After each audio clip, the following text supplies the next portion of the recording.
Welcome everyone to This Explainer. I am absolutely thrilled to have you here today, because honestly, the story we're looking at is just epic.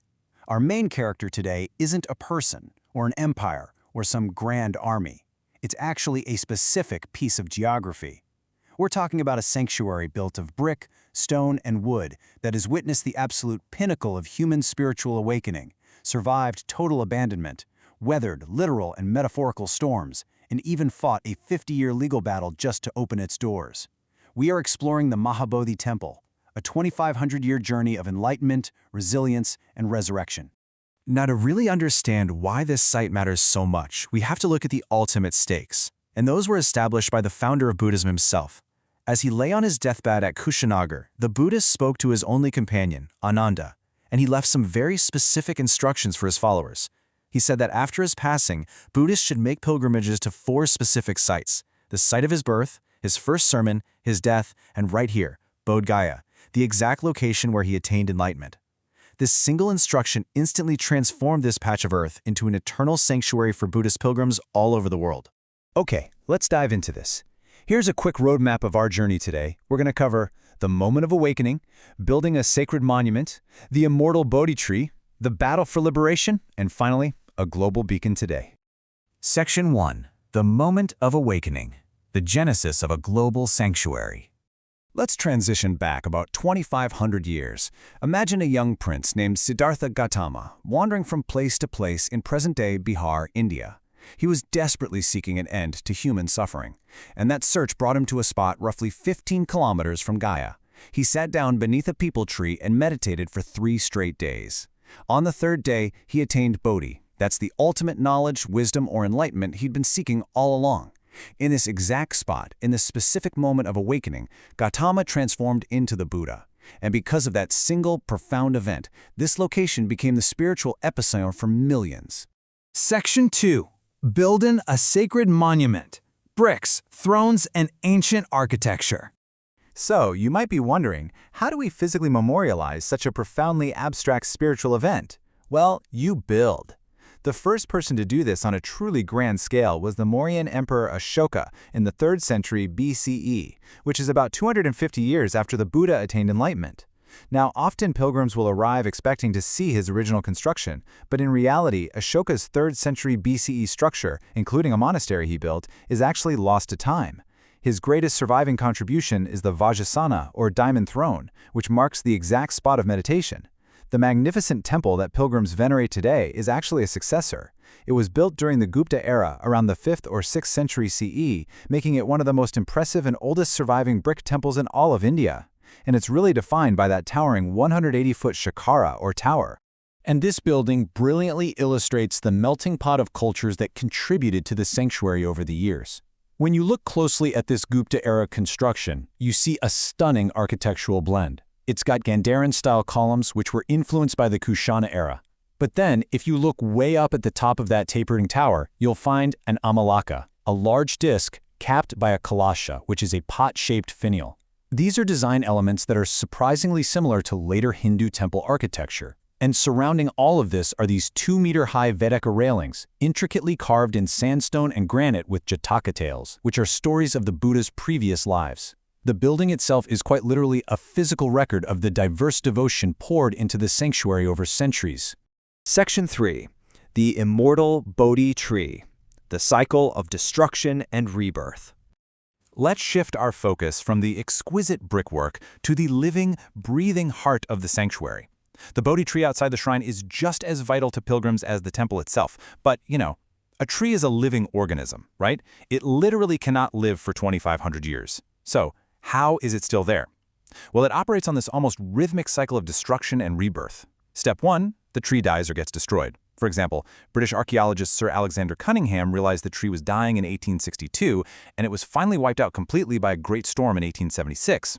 Step 2, a biological descendant like a spontaneously produced sapling or a seed from the dying tree's fruit is rescued. And Step 3, that direct descendant is planted on the exact same spot. In fact, Cunningham planted the present tree in 1881. This ensures that the lineage of the original tree remains completely unbroken. The sanctuary's living relic simply refuses to die. And the crazy thing is, the tree hasn't just survived, it's multiplied. Emperor Ashoka's daughter, Sanghamitra, took a branch to Anuradhapura in Sri Lanka. The Buddhist principal disciple Ananda planted the Ananda Bodhi in Travasti. Today, there are numerous certified offspring given as diplomatic and spiritual gifts all over the world. These clones of this single original tree have literally spread across the globe, which perfectly mirrors the spread of Buddhism itself. Section 4. The Battle for Liberation. Abandonment, Takeover, and a 50-year Fight.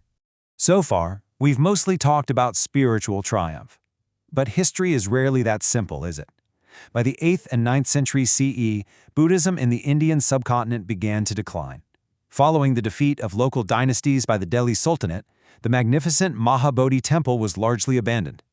Fast forward to 1891.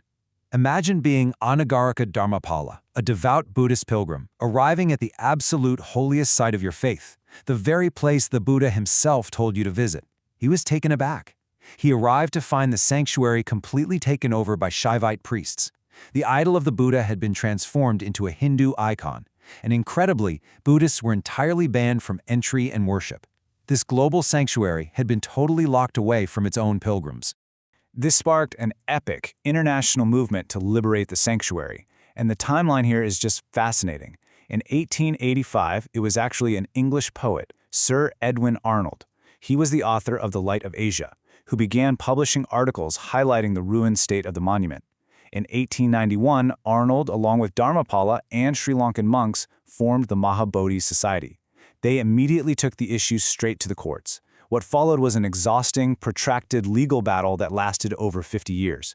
Sadly, Dharmapala died 16 years before it ended. But finally, in 1949, partial control of the temple was officially granted to a shared management committee. So how exactly was this conflict resolved through modern law? Well, the state of Bihar established a genuinely brilliant compromise, a temple management committee made up of 9 members. You have 4 Hindu members and 4 Buddhist members, ensuring shared administration. The tie-breaking 9th member, acting as chairman, is the Gaya district magistrate, regardless of their personal faith, a rule that was cemented by a 2013 amendment. This structure legally ensures that the Mahabodhi Temple remains an open, shared sanctuary, and the image of the Buddha was triumphantly reinstalled. Section 5. A Global Beacon Today, the Sanctuary's Modern Resonance.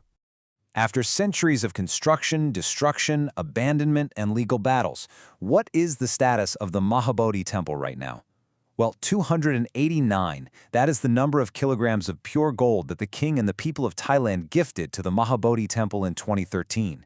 This immense treasure was used to completely cover the upper portion of the temple's towering shikara. And this isn't just some flashy display of wealth, it's a profound demonstration of how deeply revered this site is across international borders today.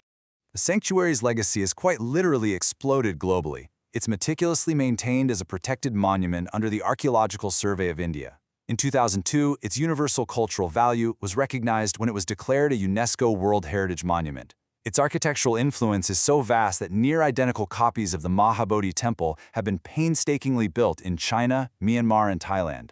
From a single spot under a peepal tree 2,500 years ago, it has grown into a continuous, thriving global center of devotion. As we wrap up this explainer, I want to leave you with a final thought to chew on. How does a sanctuary built of fragile bricks and mortal trees manage to survive 2,500 years of abandonment, raging storms, and bitter legal battles, only to unite millions around the world today? Perhaps the answer lies in the fact that the Mahabodhi Temple is more than just an architectural marvel. It's the physical embodiment of a deeply enduring idea, the pursuit of wisdom and the end of suffering. And as long as humanity seeks those things, this sanctuary will never truly fall. Thank you so much for joining me on this incredible journey. Keep learning, keep exploring, and I'll see you in the next explainer.